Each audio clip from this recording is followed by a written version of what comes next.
మనల్ని గుర్తుపట్టే ఎంపీ కావాలా, ఓటు అయిపోయిన తర్వాత మీరెవరని అడిగే ఎంపీ కావాలా? మనం ఆలోచించాల్సిన అవసరం ఉంది. ఎందుకంటే అపాయింట్మెంట్ తీసుకొని పొలిటికల్ లీడర్ మనకు అవసరం లేదు.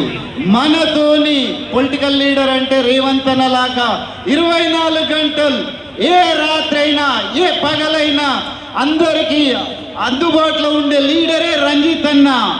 ఆ రంజిత్ అన్నను రేవంత్ అన్న ఆయన క్యాండిడేట్గా అనౌన్స్ చేసి మీ మీద నమ్మకంతో ఇక్కడికి పంపించాడు.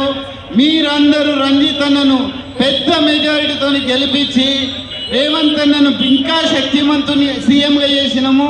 సీఎంగా చేసి శక్తిమంతుడిగా తయారు చేశాము. ఇప్పుడు రంజిత్ అన్న ఎంపీగా గెలిపించి ఆయనను ఇంకా శక్తిమంతునిగా చేసి కేంద్ర ప్రభుత్వం నుంచి తెలంగాణ రాష్ట్రానికి కావాల్సిన నిధులన్నీ తీసుకొచ్చి మనందరికీ అవసరాలకు, మన రాష్ట్ర అవసరాలకు ఏమైతే అవసరం ఉందో కొట్లాడడానికి రంజిత్ అన్నంట లాంటి 14 మంది ఎంపీలను ఇవ్వాల్సిందిగా రేవంత్ అన్న తరఫున రేవంత్ అన్న కోరిండు. రేవంత్ అన్న తరఫున మీ అందరినీ శిరస్సు వరించి నమస్కరించి అడుగుతా ఉన్నా, రంజిత్ అన్న లక్షల మెజారిటీతో చేవెళ్ళ ఎంపీగా గెలిపించాలని కోరుకుంటూ ఏం జరుగుతుందో.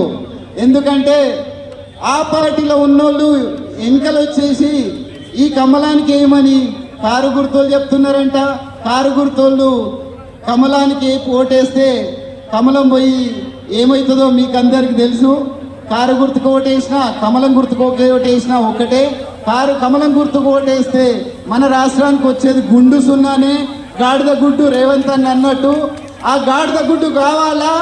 మన రంజిత్ అన్నని గెలిపించుకొని మన వచ్చే గవర్నమెంట్, కాంగ్రెస్ గవర్నమెంట్ కేంద్రంలో వచ్చే కాంగ్రెస్ గవర్నమెంట్లో రంజిత్ అన్న ఎంపీగా మన రాష్ట్రం తరఫున ప్రతినిధిగా వహించి బాగా మన తెలంగాణ రాష్ట్ర కష్టాల్లో ఉన్నప్పుడు రంజిత్ అన్న పార్లమెంట్లో మాట్లాడి మన తెలంగాణ రాష్ట్రానికి కావాల్సిన నిధులు రేవంత్ అన్న ఆధ్వర్యంలో తీసుకొస్తాడని రంజిత్ అన్నను ఆశీర్వదించాల్సిందిగా కోరుకుంటూ ముగిస్తున్నా. Thank you. ఇంకా ఉన్న జనం ముందుకు రావాల్సిందిగా కోరుచున్నాము. కొద్దిగా ఇక్కడ ముందున్న వారు కొద్దిగా జరగాలితే వాళ్ళు ఇంకా ముందుకు రావడానికి అవకాశం. ధన్యవాదాలు తెలియజేస్తున్నాను. మొన్న స్థానికంగా మనకు ఈ యొక్క తెలంగాణలో భారీ మెజార్టీ తోటి రేవంత్ అన్న గారి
అసలైన తొలి వెలుగు. ఫాలో వాట్సాప్ @తొలి వెలుగు official.